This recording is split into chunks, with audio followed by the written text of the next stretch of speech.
Past lives. Hello. Thank you for being here with me once more. I hope you are very well today. I am Marie. Welcome to my channel. This information can be seen as science fiction, or as the viewer sees best, and I post it for entertainment purposes only. Still, I take my information very seriously, and for whoever has eyes to see. I am writing this in English on the morning of July 6, 2025. We've all had past lives, regardless of whether we may remember them or not. The concept of reincarnation is more or less accepted in certain cultures on Earth. However, I wouldn't say that it is widely accepted on a planetary scale because some of the strongest religions still deny it, as well as mainstream science, which is another religion, like it or not, because what it imposes as a scientific fact has little to do with the scientific method and the results of applying it, and a lot more to do with following preset peer-acceptable concepts and guidelines which are appointed by secret societies and who controls them. Whoever, being a scientist or not, follows the scientific method and finds results about just about anything which may make the status quo uncomfortable is ostracized, ridiculed, and if he or she insists, taken out, making it look like an accident, in most cases. As science is on Earth nowadays, the scientific method is only used as an elegant excuse to impose ideas and concepts onto a not so well-informed population, ideas and concepts that serve the ones in power and their agendas against the people. Making things a lot worse with science, it is in itself incapable of explaining everything that exists, readily denying everything that cannot be replicated in a laboratory or with an experiment. One of those subjects science on Earth cannot prove and sets aside as mere coincidences and curiosities, which they always say must have a, quote, logical explanation, is reincarnation. There are many well-documented and well-known cases on Earth, yet they are left as curiosities and hardly ever taken seriously by anyone with scientific authority. Those cases are strong enough to make even the most rigid scientists uncomfortable, and as they cannot explain the undeniable facts of it immediately, they choose to make the listener believe that they too can hold a philosophical conversation, or they change it entirely. Scientists on Earth stay away from these kinds of subjects because they are highly uncomfortable for their social circles, so they don't want to rock the boat and their hard-earned social position, just to attempt to prove something as dubious and irrational in their minds as reincarnation. Things concerning accepting reincarnation in highly advanced interstellar cultures are a lot easier, although it is still quite hard to prove using science alone, yet for those, science is one of many tools to understand reality and it is not dogmatic as it has its place, but it does not rule what is fact and what is not.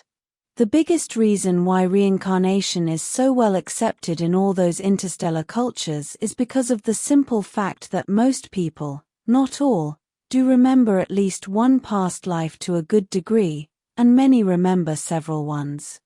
The veil of forgetfulness that is so prominent on Earth as nearly everyone there has no past life memories, does exist elsewhere, but it is not so strong, and it is quite selective, because some people remember them and others do not, and the reason for this is unknown, but it probably has more to do with pre-life agreements of each individual and not as the result of any external reason. Advanced interstellar cultures don't see the veil of forgetfulness on Earth as the result of any archon, or dark entity with a mechanical or electronic instrument or device that wipes memory from everyone before they reincarnate for exploitative purposes, as many there theorize. They see it as the result of a simple existential vibration mismatch, where the information coming from higher astral realms cannot interface with the thick, low vibration of living in the third density, inside a clumsy biological body on Earth, or elsewhere, because, as I said above, it is not exclusive of Earth. This existential vibration mismatch is also the one which is responsible for making dreams hard to remember, or forget them altogether, as the oniric world is nothing more than more astral.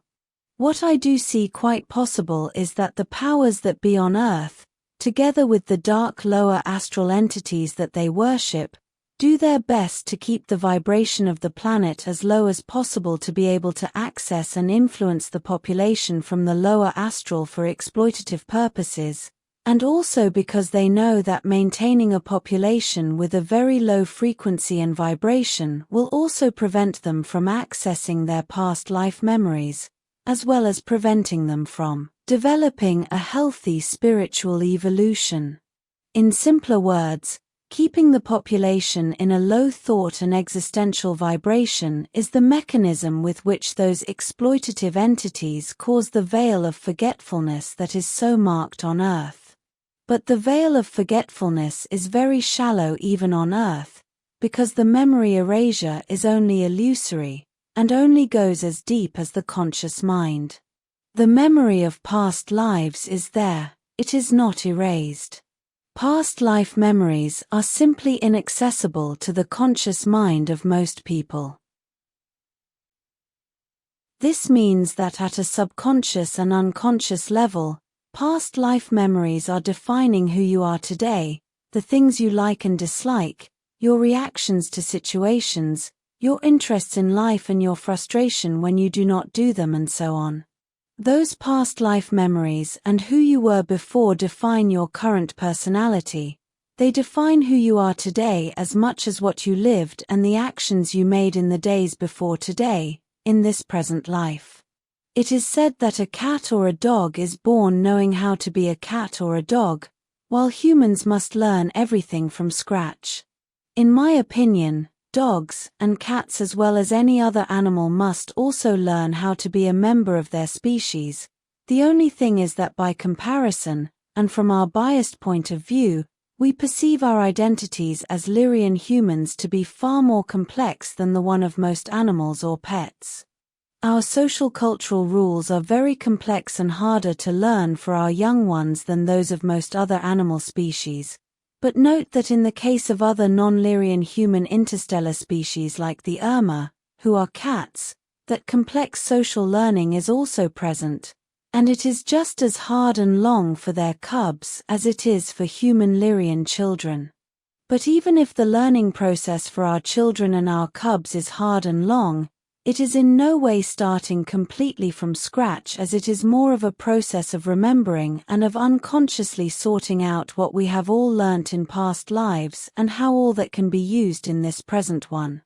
Of course, children and cubs must learn a lot of new things in a costly, long and even painful process, but the very reason why they can be today a young human Lyrian or an Urmah cub is because of the soul evolution process they completed before, as you cannot learn everything that is needed to be a human or an Urmah in those few years of childhood. You need a nurtured spiritual baggage and context before that. In other words, you need to be a frequency and vibrational match to being a human Lyrian child, or an Urmah cub. Furthermore, you as a soul needs to be a vibrational and frequency match to being that specific Lyrian human child, or Urmah cub, or a member of any other species. It is widely said that souls don't have a gender, as it is only part of the physical experience. Although this may be so, souls do have a marked preference for being of one or another gender, although they do switch from one to another while they develop their preferences. An old soul could be identified easily by its congruence with reincarnating again and again as a member of the same gender, as this would be a sign of spiritual maturity and of having had many previous experiences as both, but not necessarily so. But what is it like to remember past lives? First of all, and as far as I know and have experienced myself, you don't remember all of your past life or lives. Rather, you remember fragments of them, and sometimes not in any specific order. Naturally, your immediate past life is the one which you remember more clearly, then the one before, and so on, leaving the further ones only as fragments of a dream, fragments of memories you are not even sure of which life they belong to, but you don't usually remember all of them. Anyway, we don't remember all of our present life, much less the previous ones, but this varies from case to case and from person to person. However, there are some cases in interstellar civilizations in which a person may die and then reincarnate to continue what he or she was doing in their previous life, and with nearly full memory.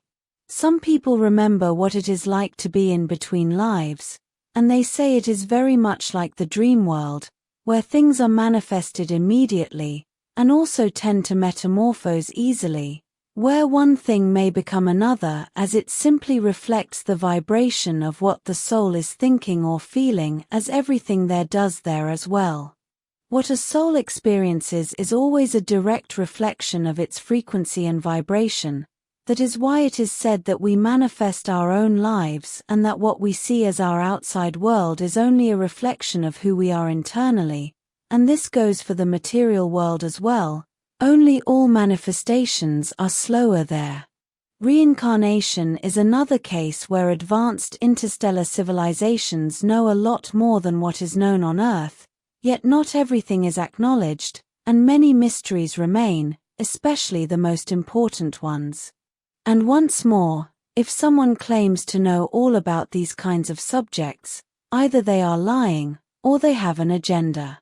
Be wise out there. This will be all for today. As always, thank you for watching my video, and for liking, sharing, and subscribing for more. It helps this channel grow a lot. And I hope to see you here next time. With much love and appreciation, your friend, Marie.